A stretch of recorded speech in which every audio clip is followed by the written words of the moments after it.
Hi అండి. Welcome to my channel.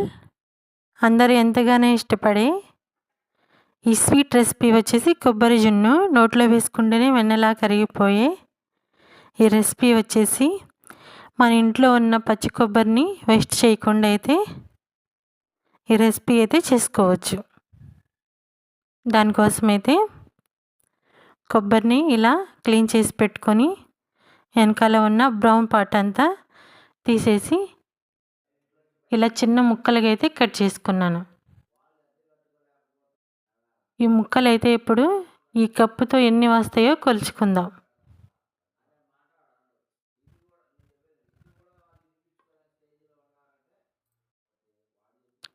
నాకైతే ఇవి 2 కప్పులు వచ్చినాయి. వీటినైతే ఇప్పుడు మిక్సీ జార్లో వేసుకొని నీట్గా మిక్సీ అయితే పట్టుకుందాం. ఫస్ట్ అయితే నీళ్ళైతే పోయకూడదండి. నీళ్ళైతే పోస్తే ముక్కలు అనేవి మెదగవు. ఒకసారి పట్టిన తర్వాత రెండో ట్రిప్ పట్టేటప్పుడైతే అప్పుడు పోసుకోవాలి వాటర్. ఇదంతా కూడా ఒక జల్లెడలోకి కొబ్బరి పాలు ఇలా ఒక స్పూన్తో బాగా ప్రెస్ చేస్తూ పాలన్నీ వడగట్టేసుకోవాలి.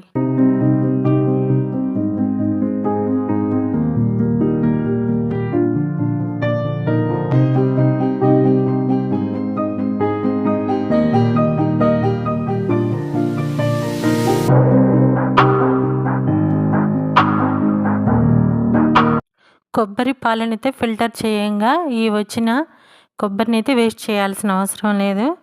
కర్రీలోకి వాడుకోవచ్చు, అలాగే దేంట్లోకైనా యూజ్ చేసుకోవచ్చు. ఈ వడకట్టిన పాలైతే ఇవైతే ఒక 2 కప్పులు వచ్చినాయి. ఇప్పుడైతే దీంట్లో 1 కప్పు పాలు అంటే సగం పాలునైతే తీసుకొని 1 కప్పులో అయితే వేసుకుందాం. దీంట్లోకి అయితే మనకి 2 కప్పుల కొబ్బరి వచ్చేసింది కదా. దీంట్లోకి అయితే 4 స్పూన్ల కార్న్‌ఫ్లోర్ అయితే వేసుకుందాం.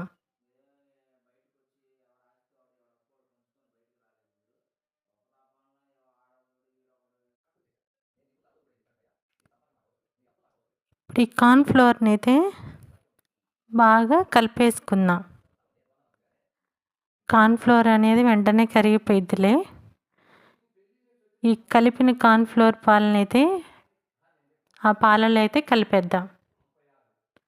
ఇప్పుడు దీంట్లోకి 2 కప్పుల కొబ్బరికి అయితే 1 కప్పు షుగర్ అయితే యాడ్ చేసుకున్నాను. నేను కప్పు మొత్తం అయితే వేయట్లేదు, కొంచెం అయితే పక్కకు పెట్టేశాను.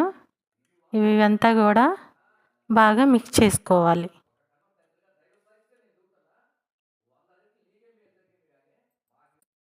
ఈ పాలు అనేవి స్టవ్ పైన పెట్టేసి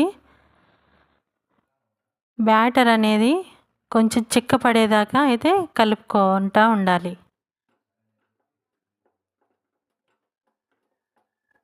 ఇది కంటిన్యూస్గా కలుపుతూనే ఉండాలి, లేదా అడుగు మాడిపోయే అవకాశం అయితే ఉంది.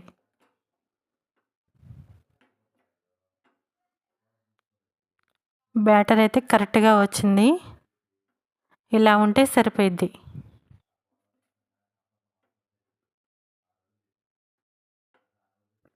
ఇప్పుడైతే స్టవ్ ఆఫ్ చేసుకుందాం. ఇప్పుడు వచ్చిన దాన్ని అయితే 1 కప్పులో అయితే వేసుకుందాం.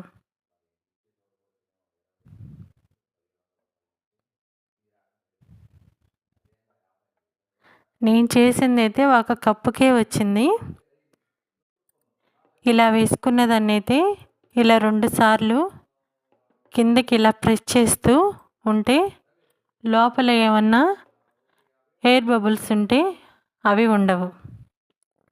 ఒక 1 అవర్ తర్వాత చూస్తే ఇది బాగా గట్టిపడిపోయింది. దీన్ని అయితే ఇప్పుడు మరో 2 గంటలు డీప్ ఫ్రిడ్జ్లో ఉంచైతే తీసాను. దాని అంతటికి అదే ఇలా వచ్చేయాలి విడిగా ప్లేట్ నుంచి. ఇప్పుడు దీన్ని అయితే ఒక ప్లేట్లో అయితే వేసుకుందాం.